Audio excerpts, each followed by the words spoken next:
coming. Well, I was going to ask you guys about any color trends that you guys are excited about, or some things that you're going to start seeing more in your designs. Green. Green. For sure. Green. I think it's just starting to we've been seeing it a lot in market, and we've been seeing it in some designer rooms and stuff where it's like really that saturated green. And I'm not saying the hunter green from the 90s, because I think that scares some of us 90s babies, but more of that emerald green. And it's more your jewel tones Mm-hmm. are really big. Okay. Your emerald green, your sapphire blue, your canary yellow.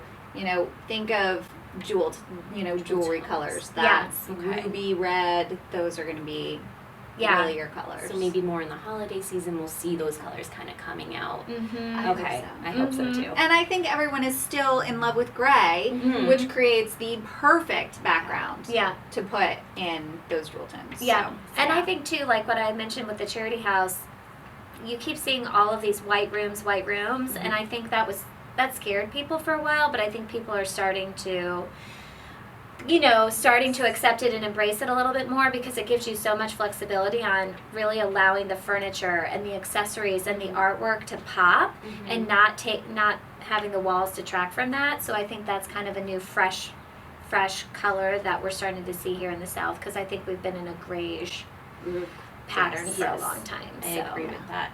Is there any color that you would say a lot of clients tend to stay away from? Or is it just red and orange and yellow? And orange. Red, orange, and yellow. Yeah. I don't think I've ever done a red, orange, or yellow room. I would agree with that. Those are not my favorite colors. Yeah. Okay. I mean, red is my favorite color, so if I can sneak it in somewhere, you like throw it in. Black and white and red looks good. Yeah. But definitely red is a tough one. Yeah, you can probably tell from our Instagram feed we like lots of blues and greens. Blues. I agree with you. Yep. I know, I'm wearing pink today, but I'm such a blue girl, so. Yeah. I actually have on yellow shoes. Apparently I'm bucking the non-yellow trend today. Exactly. You're not going to put that in a room, though. You can wear it on your feet. No, I'm going to put it in A pillow, but not on the walls. But not on the walls. Yeah. No. I'm trying to think. Oh, when it comes to metallics, is there any colors that you suggest going with the metallics, or any metallic specific color that we should focus on? Brass, I mean. Yeah, mixed metals is huge. Yeah. Okay. You shouldn't be afraid to say, I have a brass table lamp, but I'm going to, I have silver knobs. Don't be afraid of that. And black hardware, brass.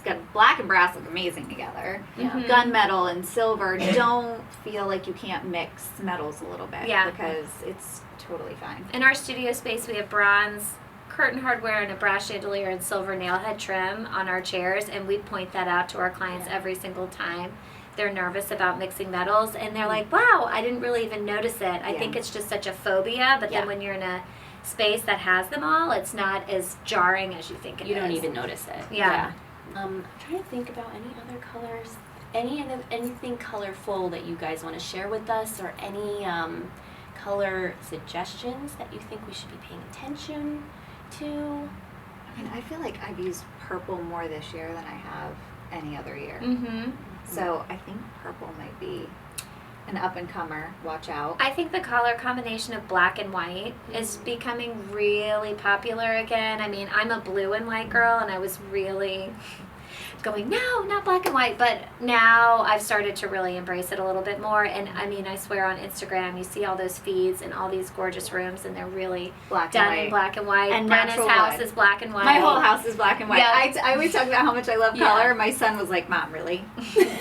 When we were talking about it at home, I was like, thanks, buddy. I think what we've been I love black and white. Yeah, but I think in general, like color, like we've been calling it high contrast for a while. I don't know how else to describe it, but dark blues and whites, dark charcoals and whites, black and white. Yes. Just having like that rich saturated color paired with a lighter white, bright white is definitely something that we've been seeing lots of. At High Point Market, you just said that you saw a lot of wood. We noticed that as well. What is the best way to incorporate wood into an interior design? Furniture pieces. We've been seeing a lot more of that natural element, like cane detailing and natural rattan and all of that. So we've been using a lot of those tones and those elements in furniture pieces more on like, instead of like the upholstered chair has natural cane detail on the sides of it, and bringing it in that way. Wood paneling, I know we've been doing a lot of painted wood paneling, but I keep seeing these really richly well done rooms that have wood paneled walls that just are gorgeous, and I think that's a beautiful way to kind of bring it in, because people aren't scared of accent walls anymore and doing architectural details. But it's got to be real wood, Yeah. not the 1970s Right. Yeah. thin stuff. And there's like wood tile too that you can add to the wall, where it's actually wood, but it's applied in a tile, like it's a tile that we've seen. We haven't done it yet, but it's kind of like what people would think of as acoustic tiles almost, but that's how they're applied. Yeah. So we've seen that, and it brings texture. Yeah. Okay. So when you guys are kind of looking on Instagram and all that, do you guys have any inspiration? Anybody that you go to and you're kind of like, oh, I just love that design. Is there anybody that you guys kind of look to? We have a lot. Yeah. How many? We're following over 1,000 people on Instagram. There's Your a lot top of them. 5 maybe. My top 5. Ooh, 5. Well, we can go back and forth because we agree on a lot of them. So yeah, you guys did this. Studio McGee is always Yes. Okay. a top one. Yep, they are the purveyors of all white rooms. Yes. Bria Hamill is one. We've had the pleasure of meeting her, and she does a great job with very traditional, clean, bright design, and is able to mix in classic colors and stuff. She's one of our favorites. Park and Oak. Park and Oak. Design. Talk about wood paneling and black and white. They are awesome at that. And then if you want to go with the black and white, the House of Silver Lining. Okay. I haven't heard of that. Got to do the House of Silver Lining. Okay. It's amazing. Yeah. Yes. To know. Yeah. Who else? Last one, number 5. Oh yeah, Marie Flanagan, interiors. Yes. She is awesome. She does such a great job of doing just clean, classic, like that. You look at one of her rooms and it could have been 10 years old, and you would never know. One more. We have to do one more. Oh. We have to do 6. Okay.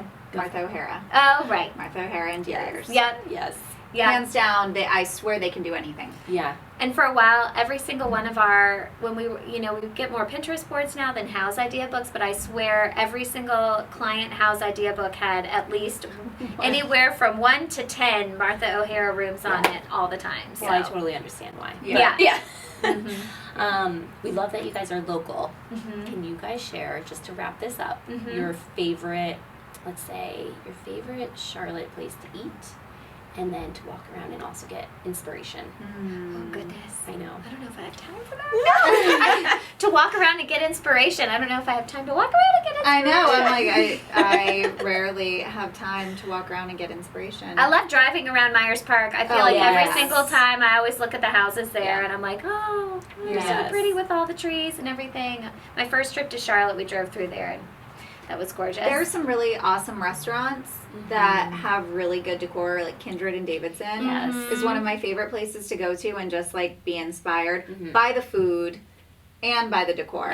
It's awesome. Same with La Belle Helene. It's the same thing. You go in there and Talk the about decor black is and white. beautiful. Yes. And the decor is beautiful and the food is fantastic as well. So I think you can get your fix from restaurants too. Our founder, Sam, she actually wrote a whole blog post on that, how she goes into restaurants and she picks interior design of her from that. Oh, of course. Yeah. That's one of the main reasons I go to the restaurant. Like, ooh, the inside looks cool. Maybe the food is good too, but let's go. Exactly. Let's go check that place out. But inspiration wise, I have a fabric lady that I go to in Concord. She just has a warehouse of remnant fabric. And you can just go in there and just So good. find stuff. Yeah. You know, just things that you would never have thought of before just because it came off the truck and it's on display and it looks great. Yeah. So I know. I It's feel always like fun. these days it's so easy to get inspiration where you're sitting and on your phone. Yeah. So Yeah. it sounds lazy. Yeah. I don't know. Which it is also hard too for our consumers because, like you guys said, sometimes they walk into interior designers and they're like, just make this for me. And it's like, okay, well, let's sit down, let's talk about colors, let's talk about this, let's talk about that. So hopefully Vision Co. can kind of help our followers, your followers, talk about color and understand how colors can work together. And we obviously love following your guys' interior design because it is fabulous. Thank you. Fabulous. You girls do such a good job. So thank you so much for sitting down with us. Absolutely. Emily. It was Thank fun. you. Thank you. I know.